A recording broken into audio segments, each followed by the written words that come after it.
Stephanie Milky here, aka KetoMOM, or often called mom, sis, Steffi, daughter, wife, aunt, and friend. Just like many of you, I carry a lot of titles. My favorite title is mom. I should probably say wife, which takes a lot of my time. But let's be honest, if you want to do something and do it well, you will make the time for it. Commitment is hard because we find ourselves overcommitted, but when you practice prioritizing, you will find out what is actually important and what you can let go. With the KetoMOM podcast, you will learn together how to manage our time, commit to the most important things in life, and I will equip you with the tools you need to feel qualified each step of the way. My name is Stephanie Milky, and welcome to the KetoMOM Secrets podcast. Good morning, good morning. Welcome to the KetoMOM page. My name is Stephanie, and I have a thought for you today. It is around your mindset. Surprise, surprise. All right. Tell me where you're tuning in from. I'm sitting out on my deck. It is a lovely, beautiful, sunny day here in Minnesota. If you do not know me, if I do not know you, if you're brand new to the page, I would love for you to post new below. I'd love to get to know you. And I am a homeschool mom. Let me tell you a little bit about me, because there are a lot of new people here. Good morning, Carrie. Good morning. All right. I'm a homeschool mom. Excuse me, of 4 beautiful girls. Our youngest turned 10 yesterday. So our girls are 10, 11, 13, and 15. They all bump up in age here very soon. And this page started out just by my husband doing the keto diet and then me wanting to help him, learning how to cook, and then just helping other people and giving them some insight of what we were learning 8 years ago. So in June, so this month, 2015, I actually had a dream. And I had a dream that I started a page called KetoMOM. And I had no idea what I was doing. All I knew was my husband needed to lose some weight, and I wanted to help him.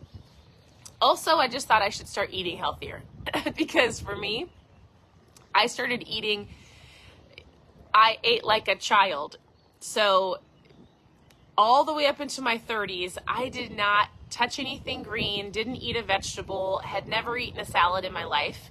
And so this page started from a dream, and then we just started sharing on the page anything that had been working for us. It never started out as like a strict keto diet page. It was like, let's learn as we go. So welcome. You can always go to ketomomsecrets.com and click on recipes. You can click on book club. You can click on how to get started. You can send me a message. I'm here to help. Now, today I want to give you a thought from this book called You Haven't Hit Your Peak Yet. I like to go through books to help you with your mindset. And I'm not going through this book entirely, but I'm going to just pick the chapters that I want to go through. And if it's a book you choose to get, awesome. If it's not, you can listen to a thought for the day. Take it with you today. Think upon it, meditate on it. Anything that I share is applicable to my life, and I hope it is something you can think about and apply to yours. So today, the chapter that I chose and the title, good morning, everybody. Good morning. You're so sweet.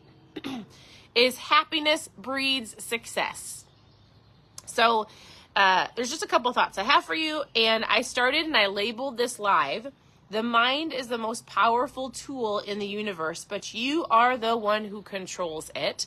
I say that often here on the KetoMOM page. We talk about your mindset, your thinking. If you believe that you can, you will. If you believe that you can't, you're right. It's all in your own mindset, and you control it.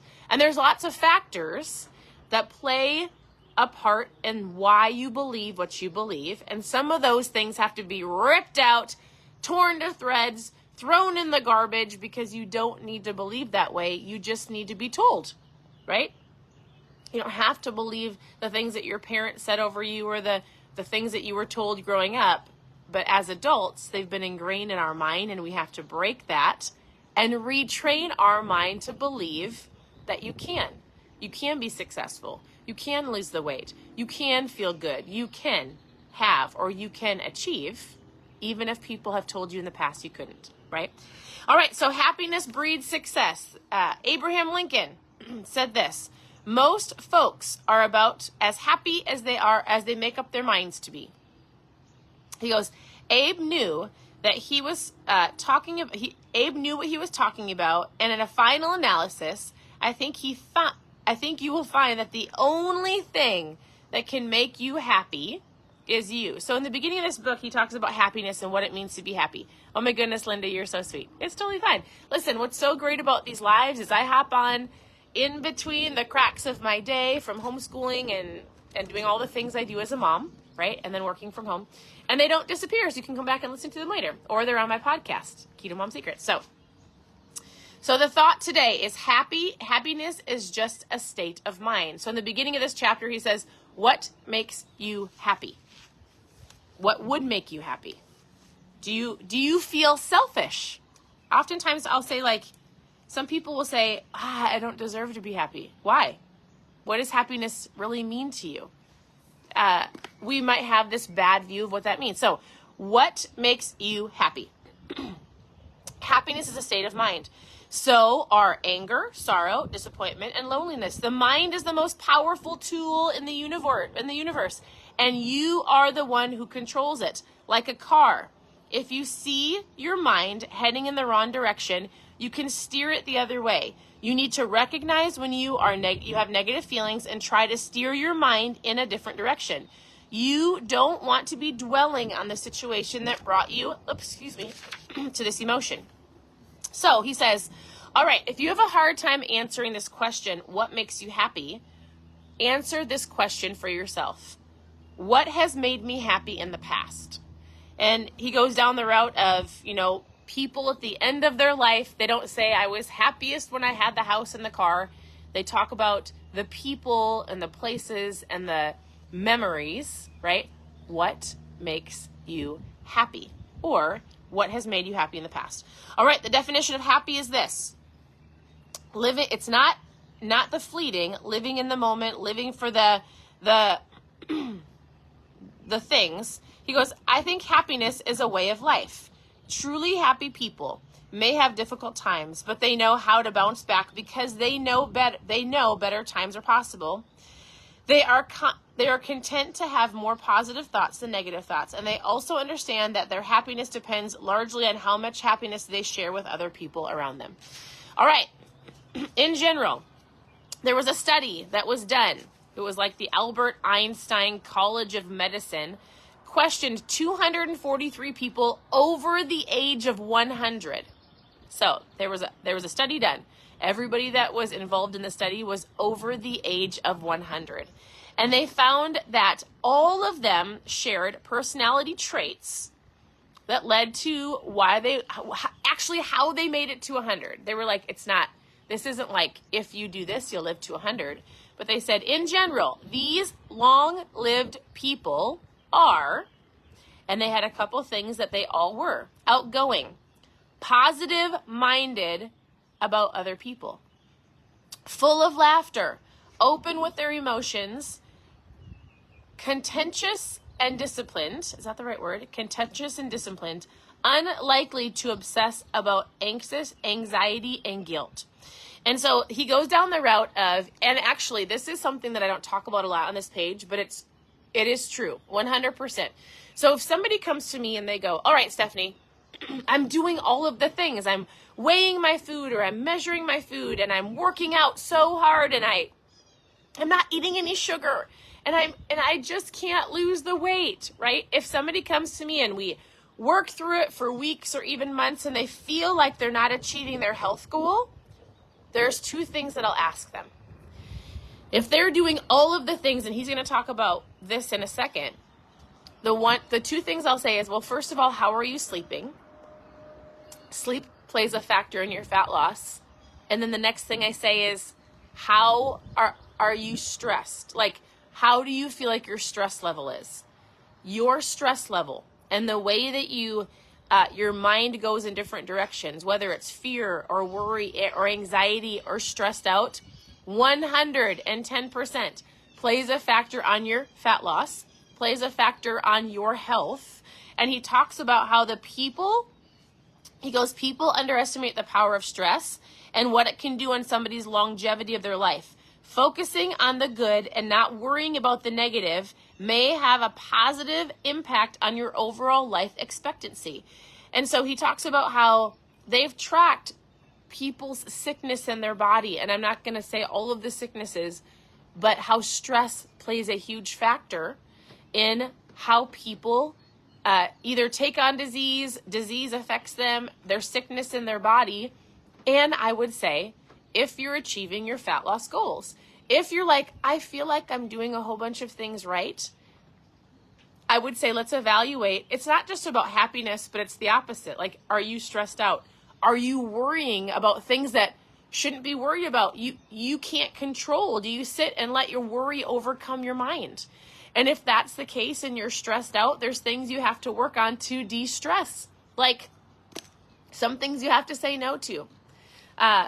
Getting yourself into a quiet state, paying attention to the music that you listen to, the things that you watch. Are you taking time to sit outside and just think about what you're thankful for?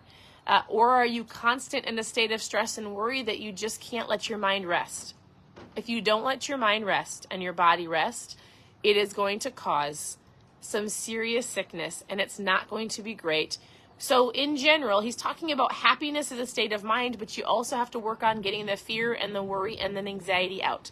I get it. Some people might say easier said than done, but the reason I started this page in general is for recipes, but I've also found that if I can help people with their mindset and understand how your mindset is so powerful, that is going to help you in the long run more than me giving you a recipe. If we can help you not worry and not fear and control your mind and have an awareness of all of these things, it will help you go further in your life. And you might find yourself actually reaching your goals because you took control of this. He says happiness is a state of mind. Joy, you get to choose. You also choose if you're going to stress and sit in that anxiety and worry, you choose. So we gave you tools. We give you, no. I give you tools like we did the book called The 5-Second Rule of 5, 4, 3, 2, 1. Think of something different. Get out of that state. Go for a walk. Like using the tools that I hope that we give you on this page will help you gradually create healthy habits. Make sense? So, all right. I don't know who that person is. All right. Here's another quote I underlined. Success is not the key to happiness.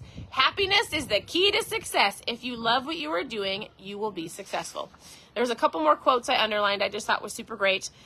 Let's see. So he says, so what makes people successful? Is it sheer determination? Is it the thrill of accomplishment? Is it the desire to achieve or the will to persevere? He goes, I learned a long time ago that there are 3 kinds of people in this world.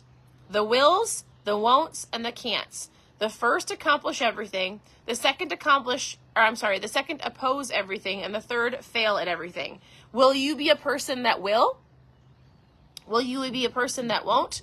Or a person that can't? And it really starts with, what does it start with? Your mindset. So the last thing I'm going to say is this. The only thing that matters is if you say you can't do it. The only thing that matters is if you say that you can't do it. The words that you're saying and the things that you're thinking are important, and it takes time to figure out how to get those negative thoughts and those negative words out. It's not like, oh my goodness, now I know I should control my mindset and now I feel like everything is great. It takes time, right?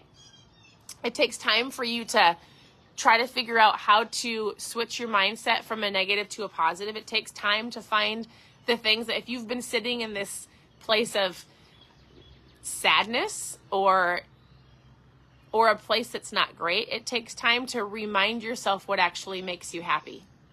So you have to dig in. You might have to journal. You might have to sit on your back porch and just listen to the birds and go, what do I really want in life? What are the things that are on my heart?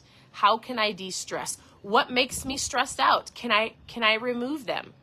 Can I remove some of the stressors, or how do I work through the things that I can't remove, right?